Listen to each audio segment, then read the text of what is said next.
Good afternoon. I'm Juliette Brody. I'm the faculty director of the Haas Center for Public Service here at Stanford, and it is my absolute delight to welcome you this afternoon to the Mimi and Peter E. Haas Distinguished Visitor Lecture on Service and the University.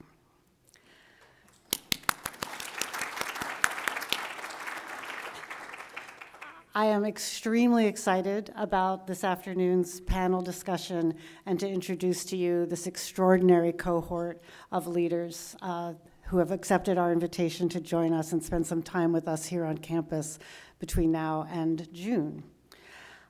I want to start, and this is always important, but never more so than when we are in the presence of leaders who have dedicated themselves to the preservation and stewardship of our beautiful land, by reciting and asking you to join me in our land acknowledgement.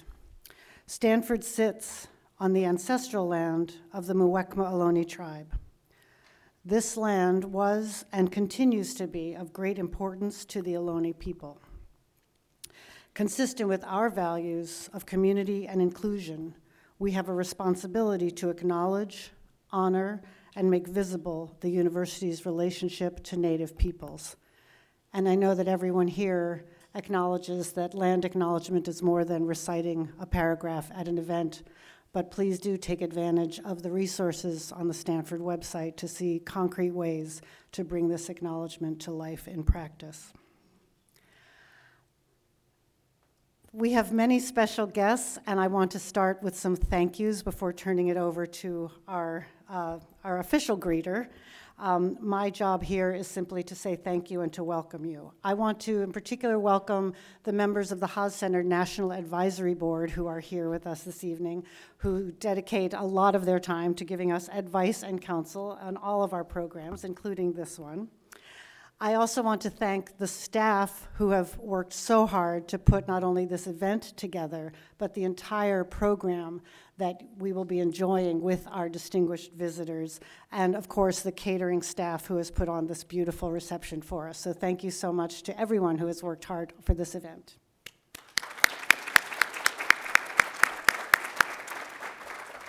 So I'm just going to say a very few words by way of orientation.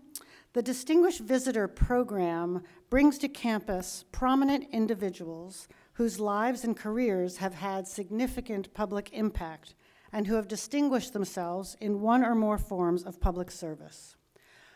We have a Distinguished Visitor Program every single year, and previous visitors, as many of you may know, have included physicians, educators, journalists, organizers, artists, and politicians.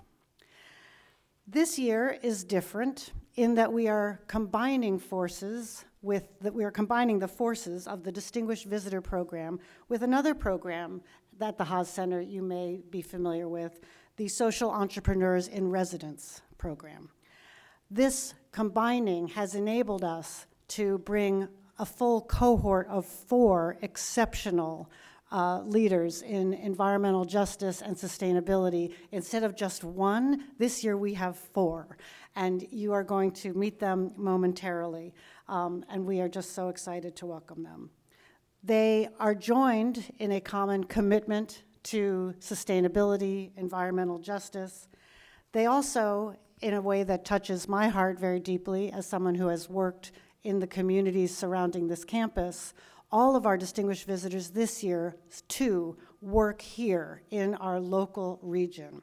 And I think that is just a very exciting connection among them that will enable us to learn together about how to build sustainable communities right here in the Bay Area. Every year's Distinguished Visitor Program is co-hosted by another unit on campus. One of the main purposes of the program is to enhance our connectivity of those of us who are committed to learning and research and education in the public good, for the public good, to network with other units on campus in that common mission. And this year we want to thank so deeply from our hearts the new Dorr School of Sustainability for their partnership in bringing these extraordinary leaders to our campus. And with that, I want to turn the microphone over to the Dorr School's Senior Associate Dean for Integrative Initiatives, Scott Fendorf. Professor Fendorf is a professor in Earth Systems Science, and more importantly, perhaps, he is a member of the Haas Center Faculty Steering Committee, so a real friend and ally of the Haas Center. Thank you, Scott, for being here to introduce our panel.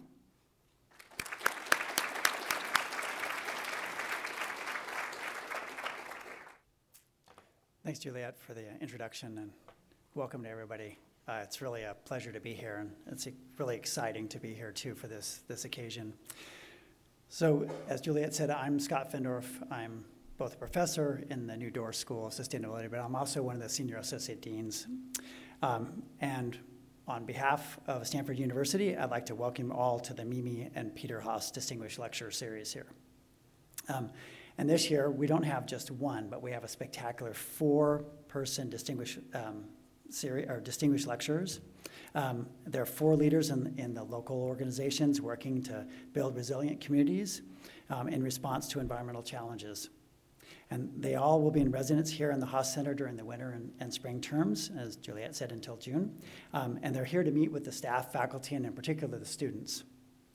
And during the spring quarter, they're going to co-teach a course entitled Challenging the Status Quo, Social Entrepreneur Advancing Democracy, Development, and Justice. And they're going to be doing that with lecturer Kathleen Kelly Janis. And this course is going to be an excellent opportunity for students to work on it with hands-on service learning projects and to support the work of our visiting scholars. Sustainability challenges broadly, including climate change, are among the most urgent and difficult problems that are facing humanity. And they're doing that both at the local and the global levels. And Stanford has a real responsibility to bring its resources and to channel these towards contributing to the body of knowledge, along with finding solutions to the problems that are really threatening our planet and humanity. At the founding of the university, Jane Lathrop Stanford shared her hope and trust that Stanford would not only qualify students, and I quote, for personal success and direct usefulness in life, but also to become of great service to the public. And through the Cardinal Service, which is a principled public service, the Haas Center is really helping students develop the knowledge and skills to tackle today's global challenges, along with a sense of civic responsibility. And in the Dorr School, our purpose is really to tackle these most complexing problems that we see in climate and in sustainability, and that's done through scholarship, education, and impact. And we are particularly devoted to developing solutions at scale through a deep and enduring partnership with communities. And we hope that our partnership and support of local entrepreneurs and community leaders will help to inspire and prepare our students and the Stanford community to continue the efforts to solve our most pressing climate issues, and I would say broadly sustainability.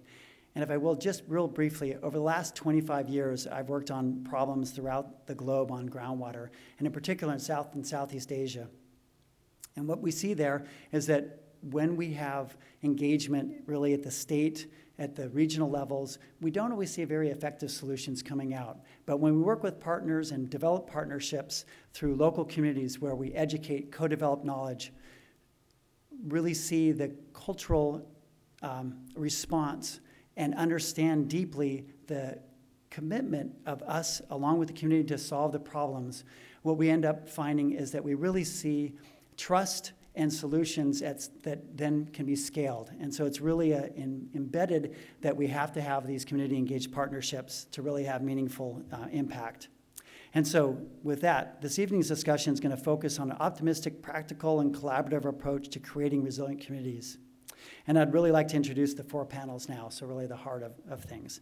And so first, Violet Wolf-Sina, who is the co-founder of Climate Resilient Communities, an organization dedicated to the support of under-resourced communities of color at the front lines of climate change and sea level rise. She has also served as an international climate change expert with the UN's least developed countries and small island states. So welcome, Violet.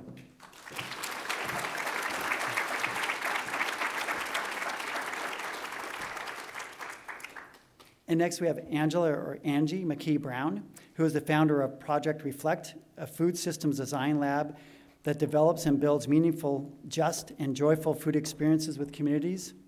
And she was also the executive director at the Edible Schoolyard Project, which is a nonprofit dedicated to designing hands-on educational experiences to connect children to food, nature, and to each other. Welcome, Angie.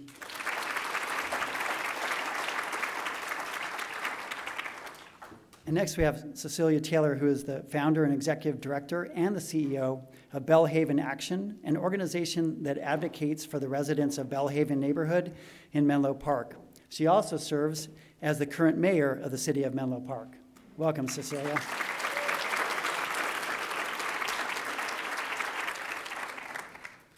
And finally, we have Jason Su, who is executive director of the Guadalupe River Park Conservancy, which facilitates the active use and development of the Guadalupe River Park, which is San Jose's civic greenway. He's also taught community planning at San Jose State University in their urban and regional planning department. So welcome, Jason.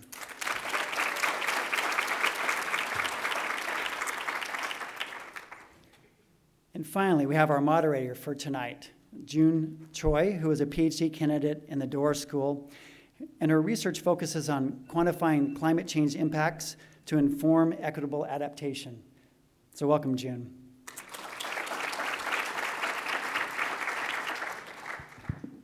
And we're really thrilled to have all four distinguished guests here, Violet, Angie, Cecilia, and Jason, on campus during the winter and spring quarters. And I really look forward, and I think all of us do, to this really enlightening discussion that we're going to have. And with that, I'll turn it over to you. Thank you, Scott.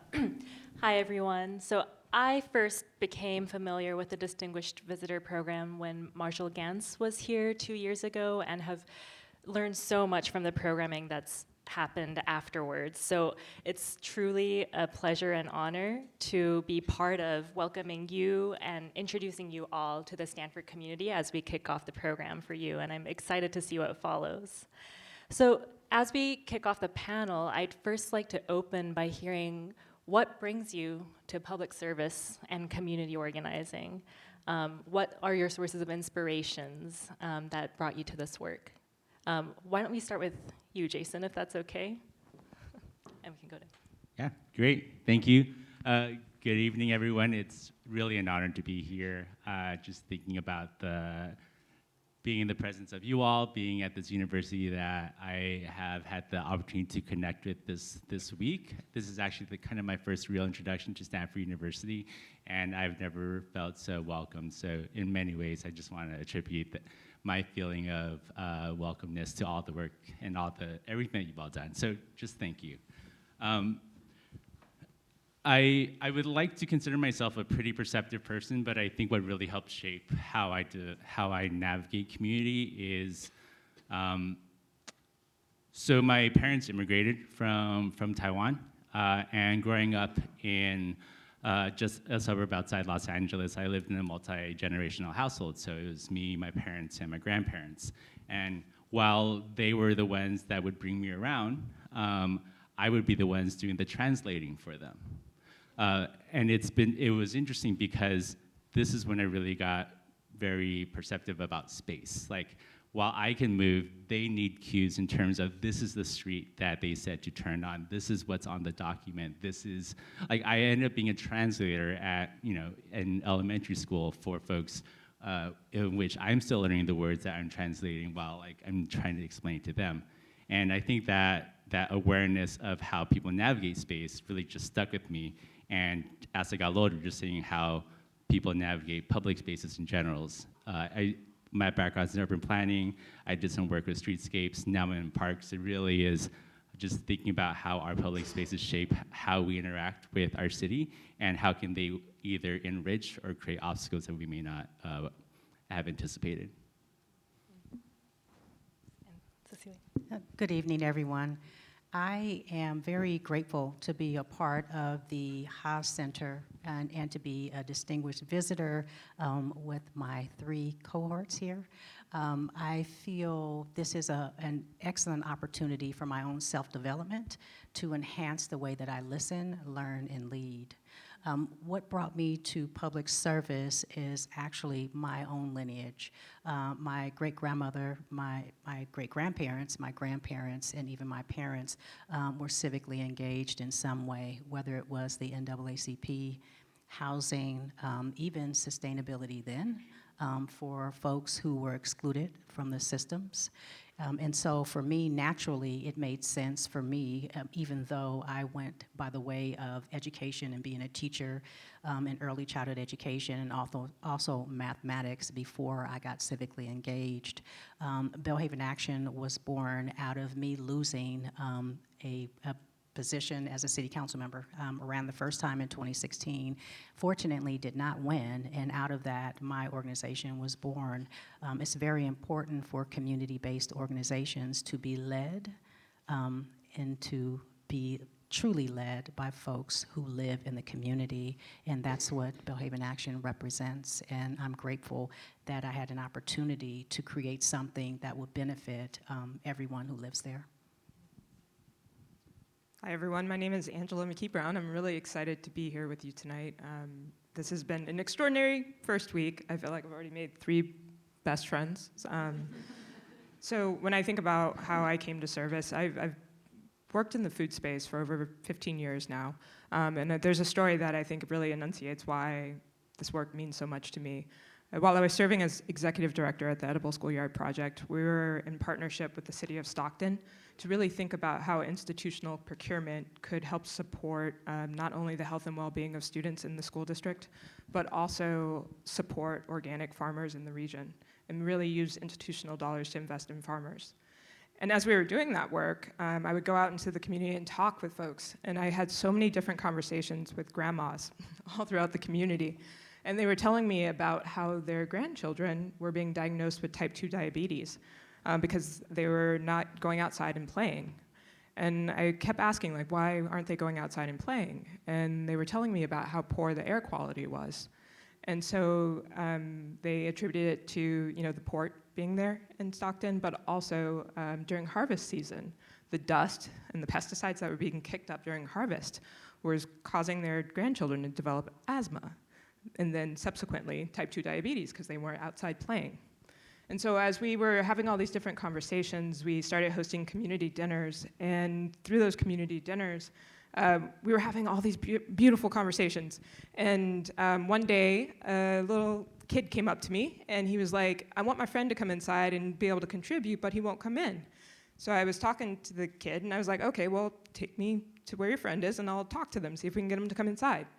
And so I went out there, and he called his friend over from playing basketball, and the kid came up, and he was very, very stoic, and I was like, well, do you want to come inside? Like, we have good food inside. Can you smell the chicken? Just come on in. And he was just like, no, I don't want to come inside. And so in that moment, I paused, and I was like, do you want to try the best grape of your life? And he, who gets asked that, right? And so he just kind of looked at me, and he was like, what? And so what we had done was, there's actually a farm in South Stockton, actually, called Leggera Ranches, and they have these grapes called Bronx grapes, and they're the most beautiful, delicious grapes you'll ever taste in your life. Just like when you think about a grape, this is what a grape should taste like. And so I ran inside to the kitchen and brought out a little handful of grapes, and I gave him the grapes. And when he took one into his mouth and he was biting down into it, I could see in that moment he was fighting it, but he began to smile. And in that moment, I knew that we had provided him a moment of joy. He was experiencing joy. And when you think about the definition of joy, it is the experience of freedom, safety, and ease. And through that experience of safety and ease, he felt as though he belonged. He felt as though he could enter into the conversation. He felt welcomed. And so when I think about this work and think about the purpose of Project Reflect and my organization and why I'm so committed, I always think about the grandmas and the kids. That's why I do what I do, and I am so focused on making sure we create something different, something better, because we can't not. So hard to follow you, Angie.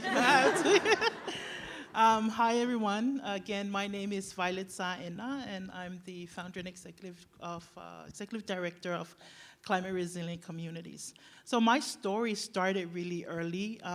You may all know that I'm not from here. I was born and raised in Samoa, a small island country.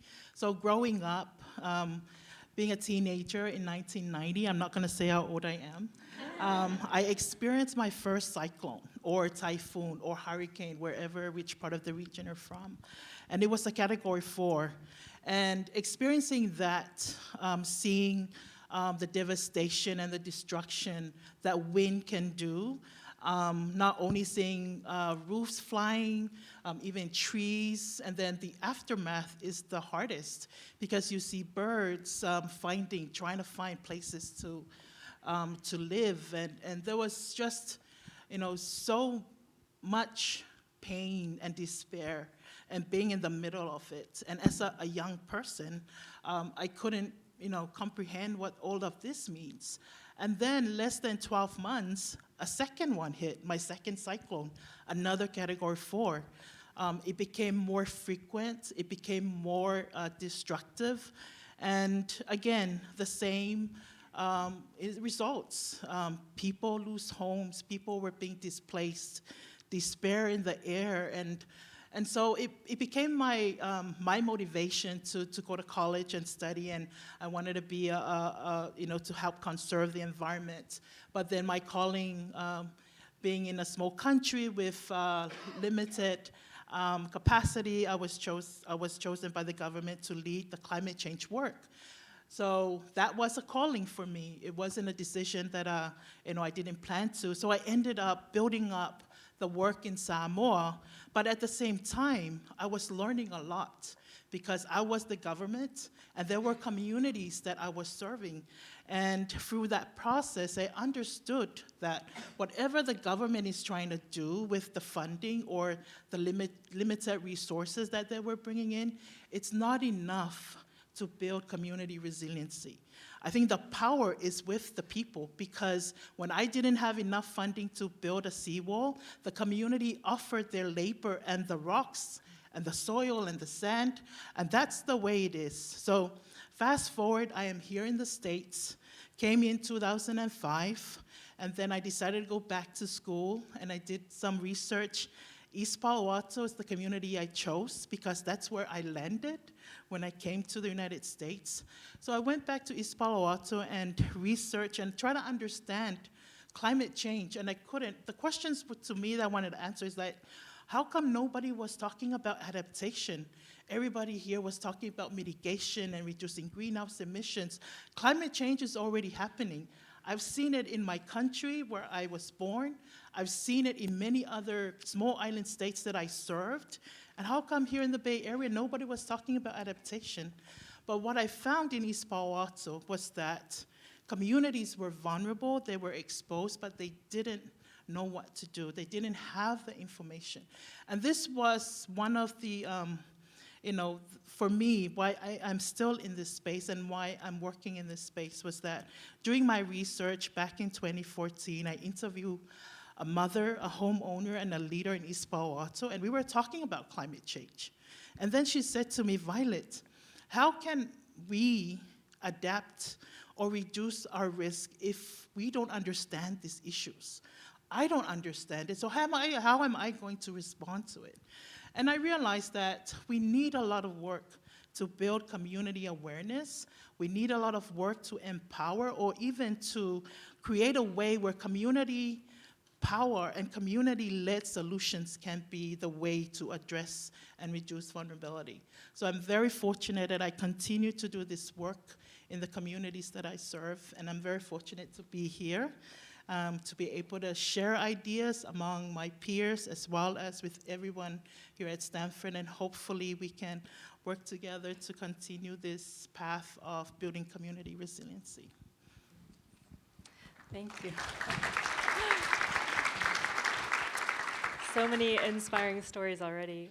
So you all bring such different sources of inspiration, stories, and are addressing sustainability in very different approaches through recreating meaningful experiences in urban space or food or building climate resilience. So I would love for the audience to hear a little bit about how these challenges that you're tackling are grounded in reality here in the area surrounding Stanford. So Jason, can you tell us a bit more about your innovative approach to reimagining urban spaces and the urgent challenge that you're facing in your community today?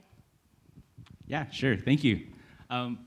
Perhaps not around Stanford, but definitely in San Jose.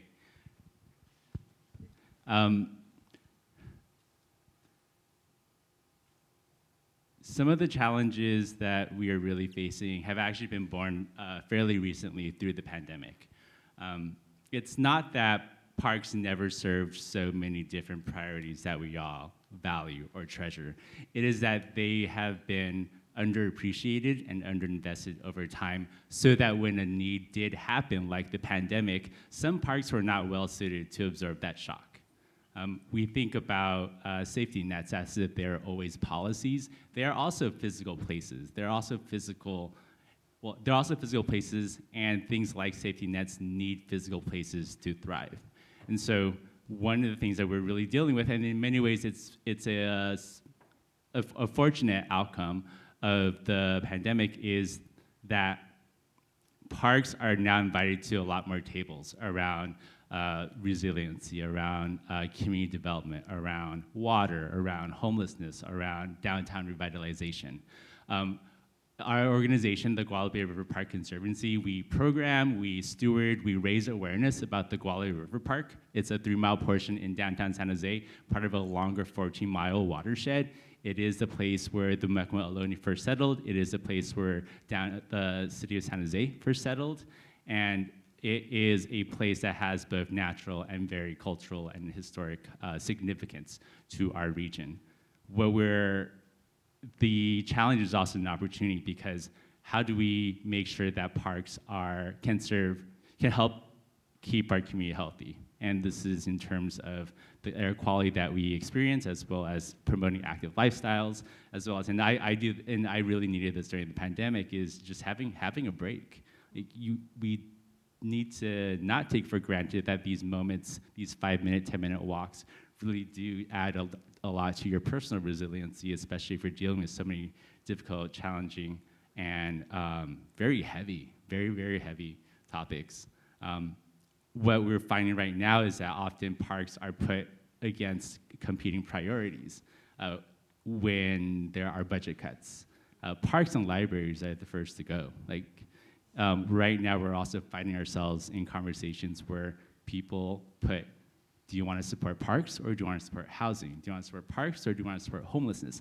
And ultimately, we're fighting for scraps. That's what's so frustrating. The structure, the system has been so rigged that we are trying to compete with elements of basic human rights, like the right to air, the right to housing, all of that. We're putting against each other. And what we've been trying to do at the Guadalupe River Park Conservancy is change the narrative of what that looks like. We've been successful in having programs where we connect folks who are living with homelessness with workforce development opportunities to help maintain the park. We've invited artists to do, hyper-local artists, to do murals there. Some of them, this is their first mural, and this happened during the pandemic when artists were really struggling just to get work. We paid them, we made sure that they had the attention that they needed, and they got both media, they got financial support, and all of them have been charmed by the river, just by the exposure to it. There's a few other things that we're really excited for. Sponsoring field trip scholarships for youth living in transitional housing. We're doing all these things because these opposing ideologies that we've been put against, they're man-made.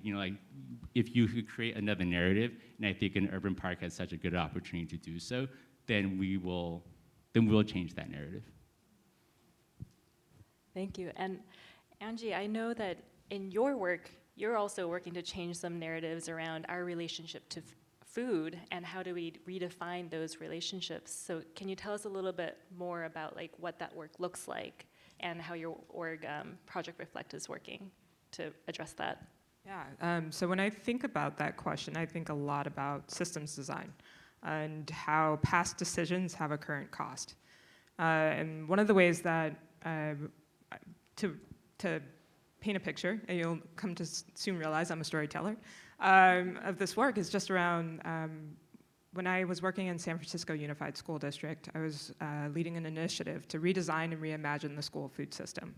And during that time, we were thinking a lot about the built environment, so the design of a cafeteria and how that supports children entering in and eating in the space. But during that time, I also had a chance to design a school lunch menu for a semester.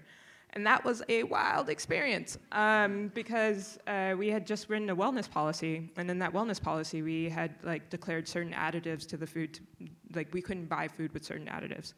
And then I went to go build the menu, and I realized we had to take beef off the menu because the beef had some of the additives that we had just declared we couldn't provide to the children.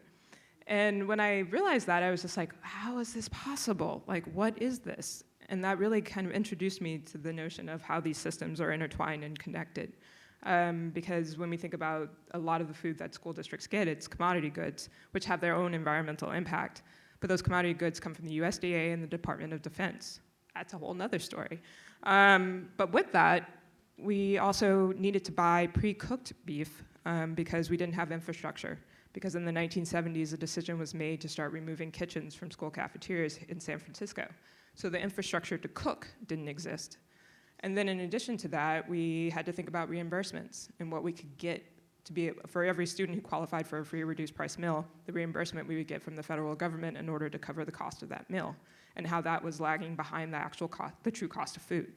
Good food, meaning safe, clean food that supports the land, supports the workers, and supports our environment.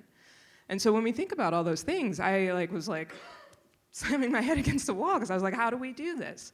And that's one of the inspirations behind Project Reflect, and this idea that our systems are complicated and complex, and really many of them were designed many, many, many years ago for very different situations and circumstances, different realities. And so with that, I've taken this approach to thinking about joy and how joy can be leveraged in order to influence how we think about systems, how we think about experiences. Because as I've shared before, joy is that sensation of freedom, safety, and ease. So it gives us this moment, this point of access to understanding what a free system could actually look like, or a system that could provoke freedom could actually look like, or what ease and safety could actually be represented within programs and experiences, because our community can tell us those experiences that have provided them joy. And so through all that, and thinking about the design of systems, I developed this framework called the A3Cs, trying to be cute, like ABCs, A3Cs, because within the school district, I began to realize when we had experiences that provided abundance, confidence, care, and consistency, that was usually the formula where students would begin to feel joy within the cafeteria space. And when I talk about abundance, I mean enough for me and enough to share. When I talk about care, I'm talking about intentional support. When I talk about consistency, I'm talking about an experience that provides trust.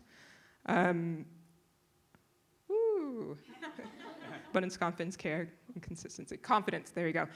Confidence, you'll have to excuse me, it's getting a little late. But confidence in the sense of, will people trust this? And that confidence also becomes, will this exist when times get tough? So all those things come together when I think about how we begin to provide experiences and systems and programs that provide joy, or space for joy to exist. We leverage the A3Cs in order to start to imagine those experiences with communities. Can I add to that? Angie, I'm so glad you kind of brought up the way food has been an instrument in talking about other different priorities. One of the things I remember really early on when I started at my role was how often our staff heard that when we have field trips, and part of it is looking at an orchard and dissecting a fruit, because a fruit is a part of the reproductive system of a tree. And there were so many stories about how, for a lot of kids who were there, and many of them participated through scholarships, they didn't know that a fruit would grow on a tree. They just thought it came as is. And sometimes they may not have realized that the stem, the seed, all kind of is part of a system. I'm glad that you brought up joy, because there was so much joy when they understood that a fruit is connected to a tree, and the memory of that together. There's also the sense of using food as a way to tell another compelling challenge. We have an orchard, and it was first planted in 1995. When we replanted the orchard recently, we couldn't use more than 2/3 of the trees that were originally there. And so that meant there was enough impact of climate change, going back to like what you're saying, climate change is now. So we can't have cherry trees or a lot of the stone fruit here. And those are the trees that were featured in 1995. Like, it wasn't that long ago. It's gotten so hot in that period of time that the trees that this valley was kind of built off of no longer are viable. But it becomes a talking point in terms of people could relate to an apple tree or a cherry tree versus native plantings, just using the different terms that we have. And that connects to a lot more memory, which comes from joy. Thanks for the segue into talking about climate change. So Cecilia and Violet, can you tell us a bit more, ground us in the challenges you're seeing in your communities here in Belhaven and East Palo Alto, and how your orgs are working to address these needs? Thank you for the question. And one of the biggest challenges in the Belhaven community is that it was nearly 40 years that our community did not have an elected representative, so there wasn't direct knowledge to impact policy. And so what I find myself on City Council and then my team with Belhaven Action is trying to find short-term, mid-term, and long-term solutions to the climate impacts. And since COVID in 2020, we have rooted all of the work at Belhaven Action in health and wellness.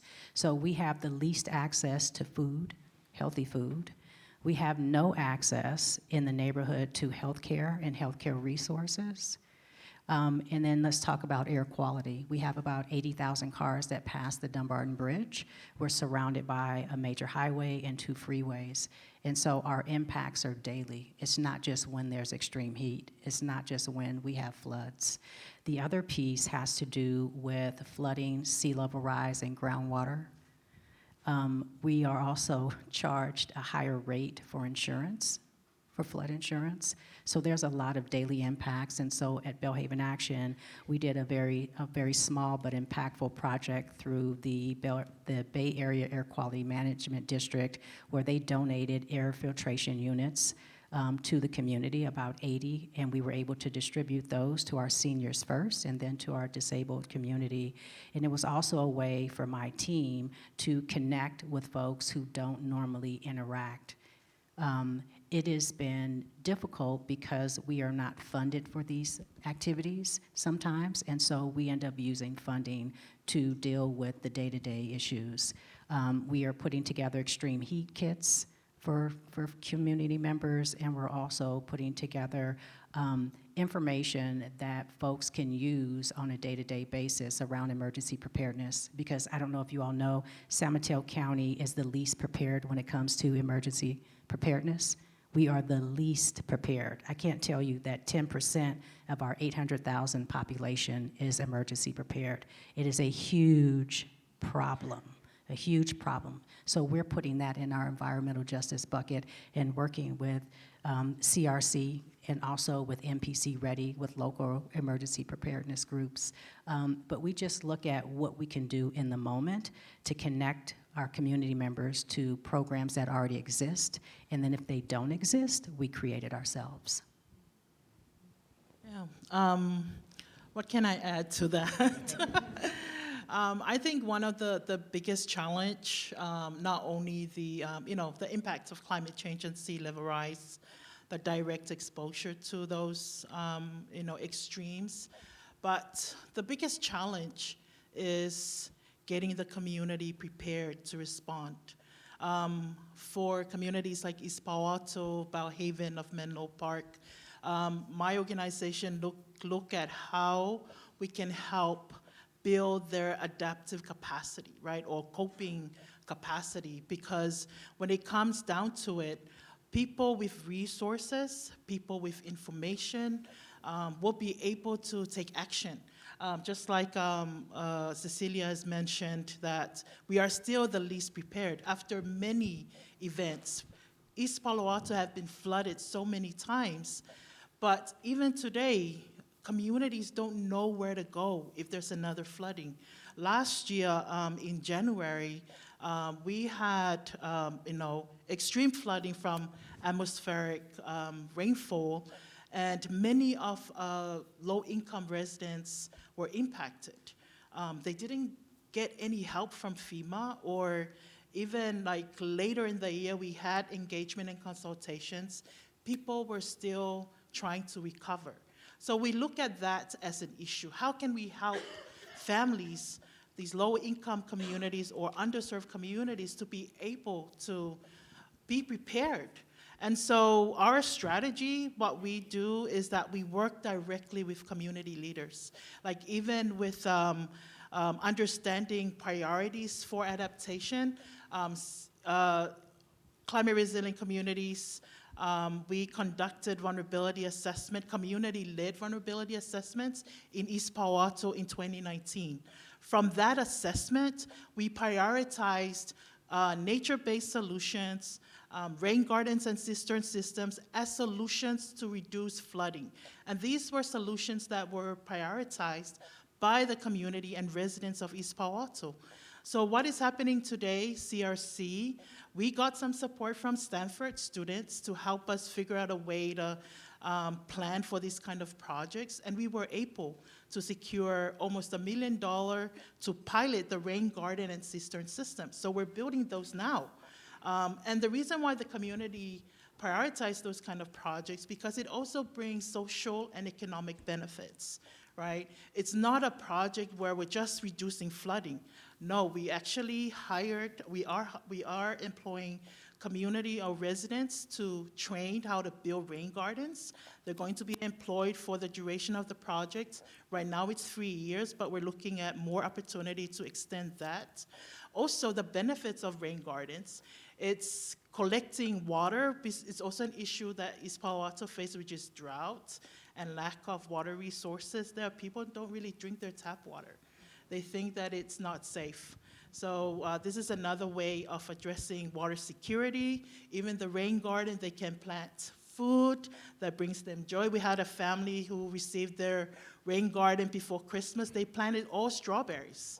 And that was something they wanted to plant for their family, so they get to choose that. So it's empowering the community to take that ownership, and it empowers them to take action because they can't really depend on government. A lot of the funding, and even like Cecilia may know this, but a lot of our cities that are highly vulnerable to climate change and sea level rise, they're not prioritizing climate change on their budgets because there is housing, there is transportation, and all these other issues are also important because they also affect the capacity of people to respond to climate change.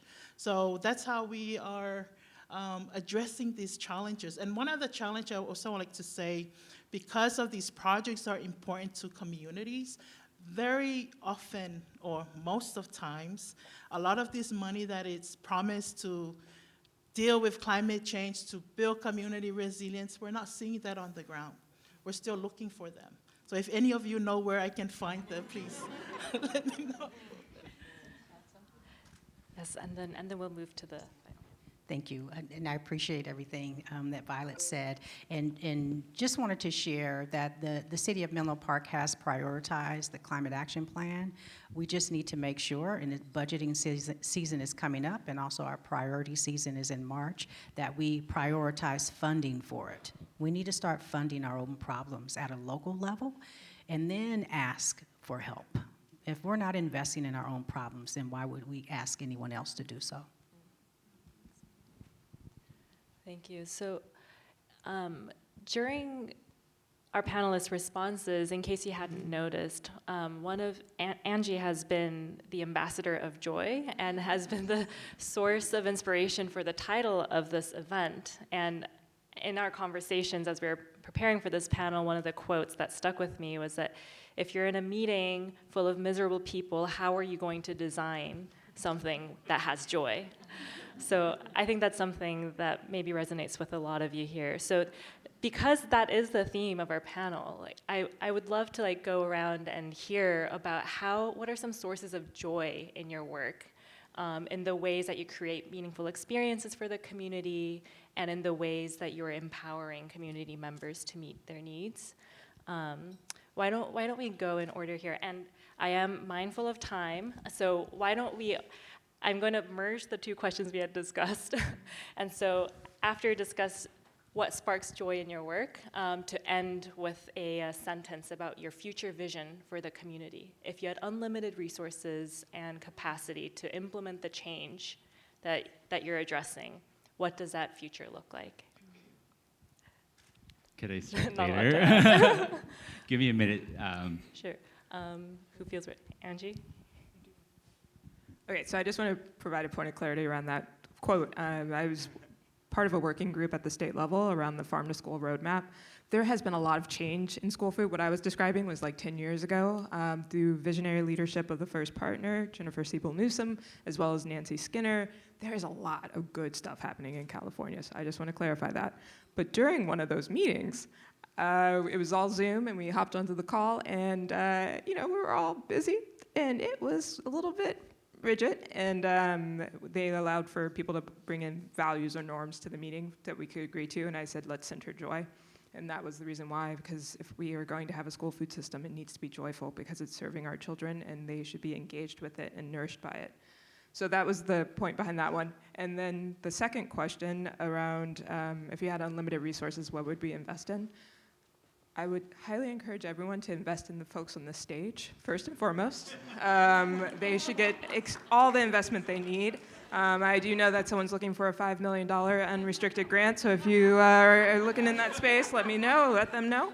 But I also think that we should invest in the arts and artists. There's a professor here, Jeff Chang, he has a quote, cultural change precedes political change, and that comes through investment in arts because they are the ones who dictate culture shifts. I would also say that we need to invest in the food system. As I was describing, this thing is a wicked problem. And through investment, and especially investment in those who are taking care of the land, could have a transformational impact. And then lastly, I would say we need to invest in joy within our institutions, because imagine if our institutions were meant to provoke a joyful society. Right now, they provoke survival and adequacy.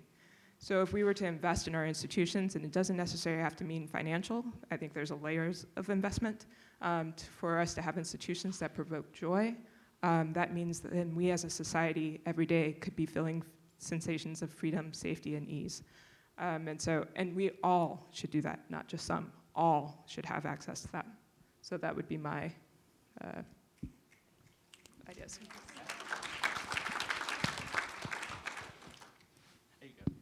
Thank you.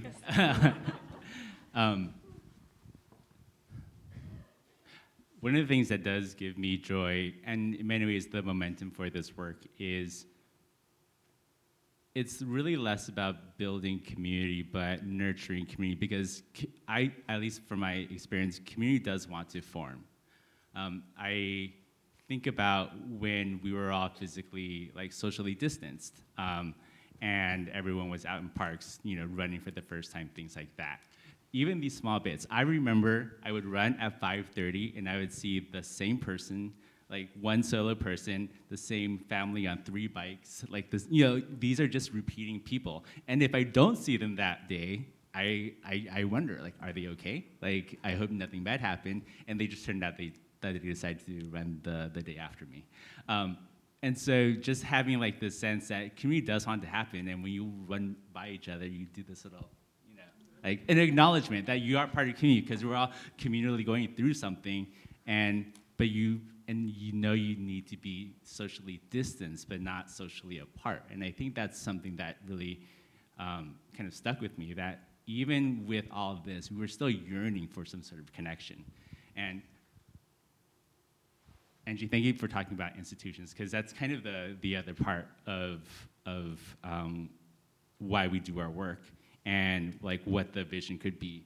So during the different federal level aid that's gone out for both COVID, for economic recovery, for infrastructure, all of that, there's been a push by organizations like ours, parks organizations, advocacy groups, downtown associations, anything that kind of oversees public space operations on a concept called percent for place. And it's very similar if you've heard of the kind of concept of percent for public art. And what it basically means is when you want to nurture community, you need to invest in it physically. Like when you're thinking about a housing project, it needs to come with a park or a library or a plaza. If you're thinking about freeways, it needs to come with trails. Like if you're thinking about climate resilience, that needs to come with trails or things like that. And what is so important is that while we say politics is local, it can be helped at the federal level. And if there is a vision for that for me, it would be to ensure that those policies at the federal level are there because they do also impact politics at the local level. If social infrastructure is seen on equal footing as physical infrastructure, I think we would have a such more connected community, a such more vibrant community, a much more healthy community. And if this is like the one to make it work, like I'll be shaking this all night, all right? Violet or Cecilia? Thank you. Normally I go after Angie. I appreciate going after Jason. What brings me joy is the opportunity to bring my health and wellness and what's important to me in my personal space into my workspace. And it's not to impose it on my team. It is just a reflection of how I want to live. I have the opportunity to work in an area where I'm passionate. I have an opportunity to be at Stanford and be a distinguished visitor. I have all of these opportunities that are about me. And I bring me into every space that I go into so that not only am I authentic and genuine, but I have joy as well. I am not miserable. And I think that is something to be joyous about. As far as what I want to see, my vision for the community is to be funded indefinitely, to have a strategic plan that is a 7-generation plan. It is not for 5 years. We are thinking about our greats because they thought about us. And so that's what I see as the vision, and that strategic plan is created by the community. I would love to see my entire neighborhood work and live in the same environment. If you can go to school from 0 until you're in college in the neighborhood, you should be able to work in the neighborhood as well. We need to have happier lives so that we can continue. It is a struggle now. We know that mental health is an issue for a lot of folks that don't say it, but there's not even a lot of resources for it. And we need to start prioritizing things, and most importantly, including our youth in everything that we do. They are watching us every day, which is why I appreciate the work that you're doing, because nourishing our youth is extremely important. Violet, take it away. No, this is hard. So for me, what brings me joy, it's really the partnerships. I have adopted a strategy a while back, is that when I am planning a project or going after big grants, I always embed funding for partnerships for community-based organizations that are not able to apply for these grants. And it has become a gift, because I am able to bring community leaders to the table. I'm able to pay for their time, pay for their staff time to support this one project. And I can give an example. So we have a Measure AA grant where we are going to help restore Cooley Landing, one of the only open space for East Palo Alto. This space, if you haven't been, you should go, because it is my favorite place in the Bay Area. It is a former rubbish dump, like every other place, but it has become a place for community members to find peace and wellness and joy. So it has brought a lot of joy to a lot of our residents. But in the past, it's like most of the restoration and taking care of this place was done by grassroots ecology and organizations that most people don't live in East Palo Alto. So the Measure A grant, the hope was to engage the community who owns this space, the community that are right there. And we were successful, and we partnered with Anamatangi Polynesian Voices, St. Mark's Church, and also Alcamite Vencinos. I see Theo here, one of our AmeriCorps Vista support from Stanford. He's one of the person that's leading this project. But what I'm saying is the joy that gives to me is when you have these different leaders at the table, and when we are sharing ideas, right? I had my idea was only to ensure that the community who are living there will help take care of this space because it matters to them. And they will get paid and compensated for their time, because that was one barrier that why people don't, they work 3 jobs, and if they give up 1 job to go help restore, then that's a barrier. So, but the joy to me was when we are at a table and I'm talking about, okay, how are you gonna bring people to, we actually have a planting this Saturday there, so if you wanna volunteer, you are welcome. But when they start talking about different ways, like they start talking about, well, let's create a song, right? Maybe it's time to write a song about this place, what it matters to the community. And even there were talks about the species and the resources that are available there that means a lot to them in different ways. And then you start hearing about ancestral knowledge, traditional knowledge. People get connected. And I didn't think about that, right, when I was creating this program and getting funding for it. But that's when I feel, okay, this is something that I can appreciate and happy to implement. But that's the joy for me. It's the partnership. It's the community knowledge, have the opportunity to use their knowledge because it is their space. That's where they live. And if there's an opportunity for them to take part in the planning and in the implementation of these programs, that brings joy to me. And that's what I work towards every time. Your last question, what do I want to see? A sentence about your future vision for your community. Future vision. Yeah, so I think my future vision is like aligned with the partnership. I think I like to see more partnership because climate change and sea level rise, it's a big problem. No one person can handle or deal. We're doing our part in the community. We understand the different roles that other people play. But I hope that there will be more interaction, more connections, so that we can all lend a hand with the work that we're doing, so that it is a lighter lift, but also embrace the local knowledge of the community. I like to see a lot of these strategies and adaptation are led by community leaders and community-based organizations and, our cities and who need support because most of the communities that we serve, the cities are under-resourced. So they also need a lot of support from community-based organizations. So that's how I see. I continue want to work in that space so that we are able to provide enabling environments and opportunities for those who have the knowledge and expertise to help with the challenge. Thank you. Well, Violet, you didn't mention karaoke as moments of joy, which one of your colleagues has a machine in the back of his car, right? Yes, we do, yes. So maybe the future vision also has more karaoke. Yes. So now I'd like to open up to the floor for a couple audience questions. Hi, thank you all so much for being here and sharing your knowledge and experiences. I was wondering if you could share any advice for students who are hoping to get more involved with environmental justice work.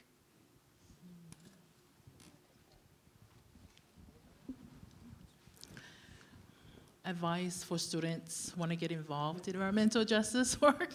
My advice, there's a lot of work out there. I have to say that my organization have been very fortunate to work with the Haas Center and the different programs, BCJ in the Bay, where we have gotten students.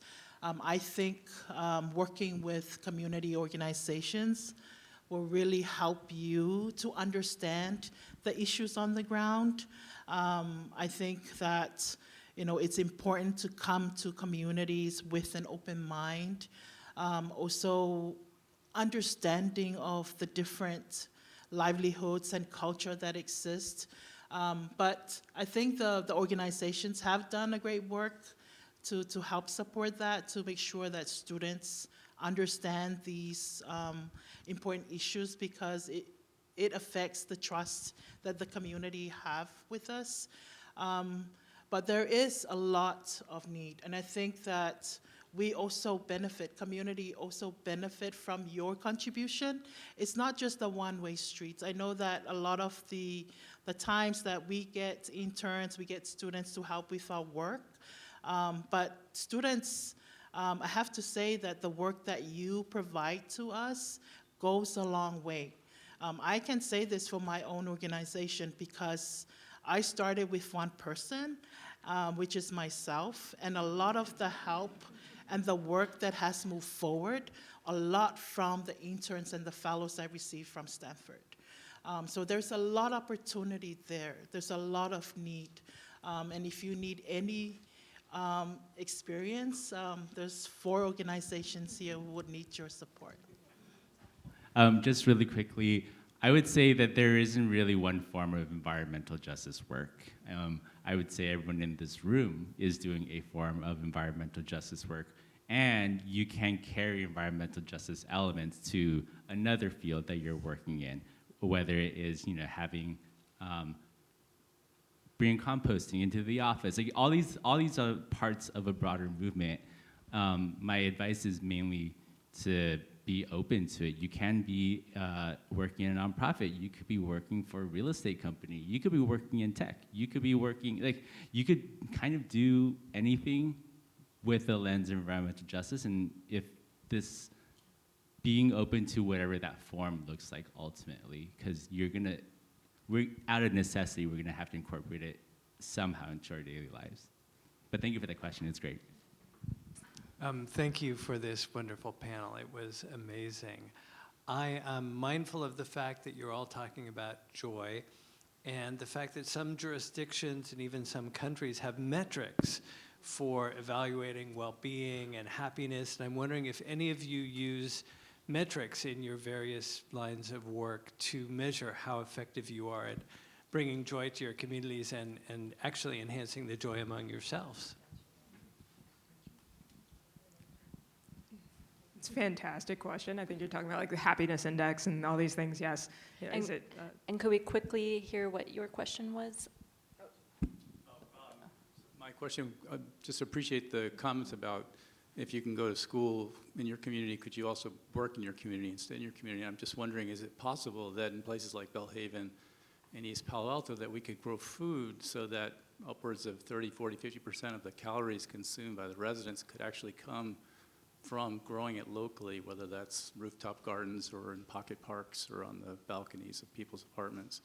I'm just very curious. I see that food insecurity is becoming such an issue that if we want to develop resilience in our communities, it would be great that we could actually grow the food that we eat within, several feet of where we live. Please continue. That is a great idea. And at this time, the only community gardens that I'm aware of is through the Rotary Club. I'm not sure if the CCC team, the climate team, is looking at any space in the community. I know that we are pretty much landlocked, so it would have to be community gardens at people's homes to make something like that work. We don't have a lot of space. In the space that is available, it's, folks want to build housing on it. So, Violet, I don't know if you have any other information.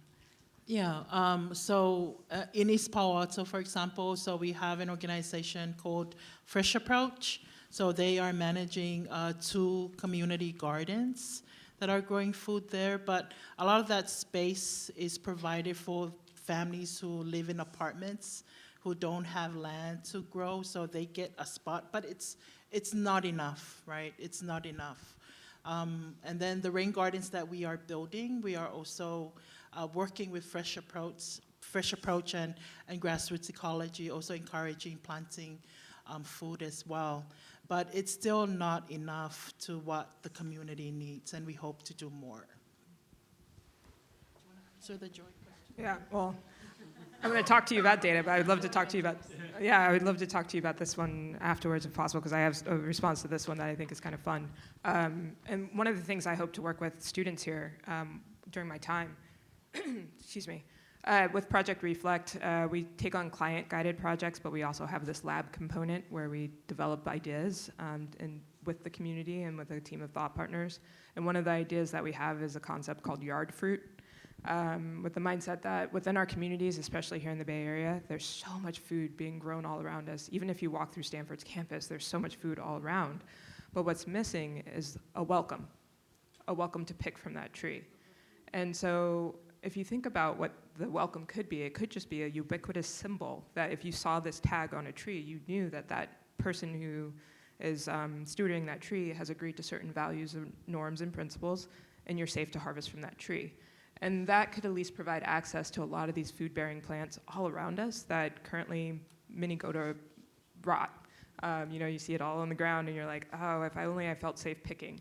And so that's one of the concepts I'd love to work with students here on is supporting the refinement of that and then supporting an organization and prototyping it and implementing it within Black communities, primarily in the South. But we can also do it here on campus as well. Great, thank you. So we are at the end of the panel. I hope you all are taking away some joy from today's event. I also want to remind you of a few resources to encourage you to follow the Distinguished Visitor Program and also each of our fellows organizations. You can find more information on the Haas website, and also students in the audience, please keep in mind there will be a class in the spring where you can continue working with these amazing panelists. The course name is Challenging the Status Quo, Social Entrepreneurs, Advancing Democracy, Development, and Justice. So if any of those themes hit home, keep an eye out for that course, as well as the Partnerships for Climate Justice in the Bay Fellowship Summer Program. I was a part of it 2 years ago. Happy to answer questions about that too. And that's also run through Haas.